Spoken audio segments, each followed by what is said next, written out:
Hi. കഥാസംവിധാനം Y Dhanush. ധനുഷിൻ്റെ 50ാമത്തെ ചിത്രം രായൻ തിയേറ്ററിലെത്തിയിരിക്കുകയാണ്. ഈ കഥാസംവിധാനം by Dhanush തന്നെയാണ് ഈ സിനിമ കാണാനുള്ള ഏറ്റവും വലിയ നമുക്ക് ഏറ്റവും കൂടുതൽ തോന്നുന്ന ഒരു കാര്യം എന്ന് വെച്ചാൽ ഇത് തന്നെയാണ് ഫാക്ടർ.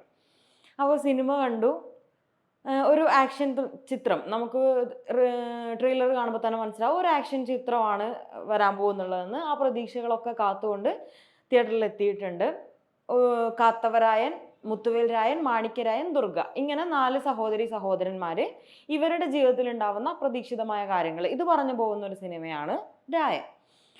നമുക്കറിയാം, നമ്മൾ കേട്ട് പരിചയമുള്ള കഥ തന്നെയാണ്. അതിൽ നിന്നൊന്നും ഒട്ടും മാറിയിട്ടില്ല. സെയിം തങ്കച്ചി പാസം അണ്ണൻ പാസം തന്നെയാണ് കാണിച്ചിട്ടുള്ളത്.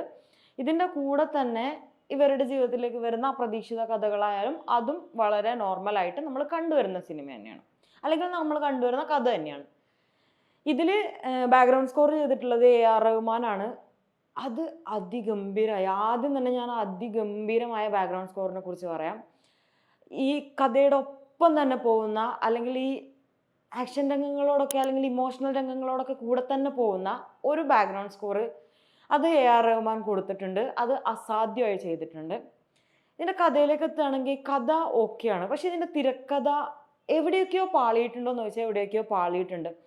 കുറേ സംശയങ്ങളൊക്കെ ബാക്കി നിൽക്കുന്ന, അല്ലെങ്കിൽ നമുക്ക് കൺവിൻസ്ഡ് ആവാത്ത കുറേ കാര്യങ്ങൾ ഇതിൽ വരുന്നുണ്ട്. പക്ഷെ അതിനെ മാനേജ് ചെയ്യുന്നുണ്ട്. എങ്ങനെയാണെന്ന് വെച്ചാൽ കുറേ സ്ഥലത്ത് ഇതിന് നമുക്കൊരു ഹൈപ്പ് കൊടുത്തിട്ടും, അല്ലെങ്കിൽ ഈ കഥ പറയുന്നതിന് മുമ്പ് ഒരു കഥ ഉണ്ടായിരുന്നു എന്ന് പറയുന്നത് ഭയങ്കര കൺഫ്യൂസിങ് ആയ ഒരു സ്റ്റേജിലേക്ക് നമ്മൾ എത്തിക്കുന്നു. എത്തിച്ചിട്ട് പിന്നെ പഴയ കഥ പറയുന്നു. അത് ഭയങ്കര ഫ്ലോപ്പായിട്ട് തോന്നി. അത് എഡിറ്റിങ്ങിൻ്റെ ആണോ തിരക്കഥേൻ്റെ ആണോ? തിരക്കഥേൻ്റെ ഫ്ലോപ്പ് ആവാനാണ് സാധ്യത തോന്നുന്നത്. എനിക്ക് തിരക്കഥയിൽ അത്ര വലിയൊരു സാറ്റിസ്ഫൈഡ് ആണെന്ന് വെച്ച് ഞാൻ സാറ്റിസ്ഫൈഡ് അല്ല.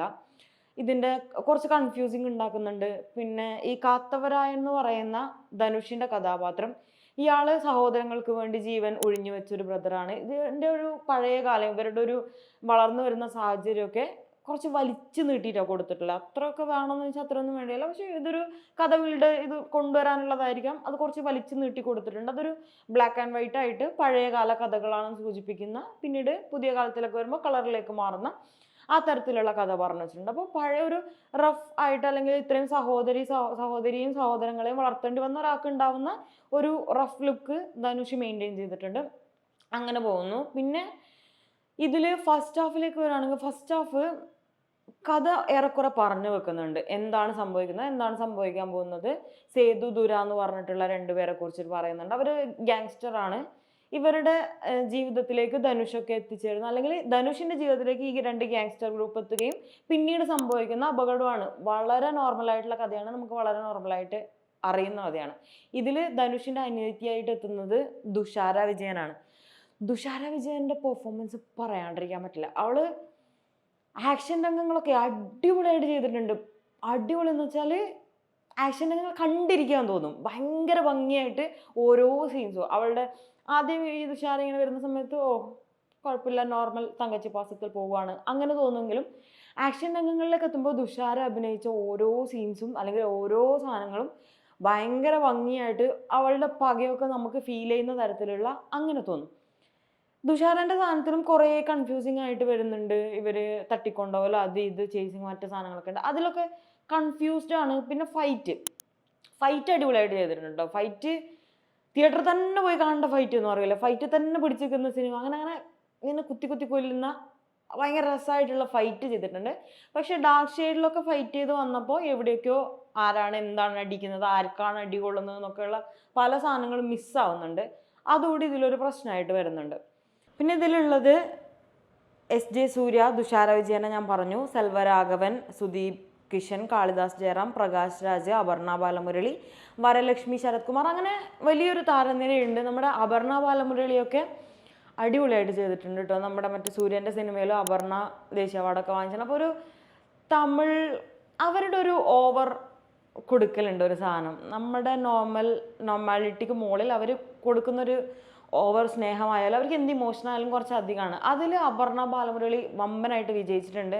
അവളുടെ ഒരു ക്യാരക്ടർ ചെയ്തതിലും അടിപൊളിയായിട്ട് ചെയ്തിട്ടുണ്ട് അപർണ ബാലമുരളി. പ്രകാശ് രാജ് പോലീസ് വേഷത്തിലാണ് എത്തുന്നുള്ളത്. SJ സൂര്യയാണ് ഇതിൽ വില്ലൻ വേഷത്തിൽ, സേതു എന്ന് പറയുന്ന ഒരു വില്ലൻ വേഷത്തിൽ എത്തുന്ന SJ സൂര്യയാണ്. പക്ഷേ ഈ കഥയിലേക്ക് വീണ്ടും വന്നാൽ ഈ എസ് ജെ സൂര്യയും രായനും തമ്മിൽ എന്താ പ്രശ്നം എന്ന് വെച്ചാൽ അവിടെയൊക്കെ തിരക്കഥ ഫ്ലോപ്പായി എന്ന് പറയുന്ന ഒരു സ്റ്റേജ് ഉണ്ട്. അപ്പോൾ അങ്ങനെ പോകുന്നൊരു സിനിമ ഒരു വൺ ടൈം വാച്ചബിൾ ആണ്. എല്ലാവർക്കും അങ്ങനെ വലിയ ഇഷ്ടപ്പെടുന്ന ഫൈറ്റ്, ഇതിൻ്റെ ബാക്ക്ഗ്രൗണ്ട് സ്കോറ്, ഇതിൻ്റെ ക്ലൈമാക്സിൽ ഒരു അടിപൊളി പാട്ട് വരുന്നുണ്ട്. അത് നന്നായിട്ട് ചെയ്തിട്ടുണ്ട്. അതിൻ്റെ ഫ്രെയിം ആയാലും കൊറിയോഗ്രാഫി ആയാലും അടിപൊളിയായിട്ട് ചെയ്തിട്ടുണ്ട്. അപ്പോൾ അത് അങ്ങനെ എടുത്തു പറയാവുന്ന കുറച്ചുകൂടി ഹൈപ്പിൽ നിൽക്കുന്ന കുറേ നല്ല സീനുകളും ഈ തിരക്കഥയിൽ വരുന്ന കുറേ ഡൗട്ട്സൊക്കെ കൂടിയിട്ടുണ്ടാവുന്ന ഒരു ചെറിയ കൺഫ്യൂസിങ്ങും പ്രേക്ഷകന് കൊടുക്കുന്നുണ്ട്. അപ്പോൾ എല്ലാവരും തിയേറ്ററിൽ പോയിരുന്ന് കാണാൻ പറ്റുന്ന ഒറ്റ തവണയൊക്കെ പോയി കാണാൻ പറ്റുന്ന ഒരു സിനിമയാണ്, നല്ല സിനിമയാണ്. അപ്പോൾ എല്ലാവരും പോയി കാണുക. കൂടുതൽ സിനിമാ വിശേഷങ്ങളായിട്ട് വീണ്ടും കാണുന്നവരെ ബൈ.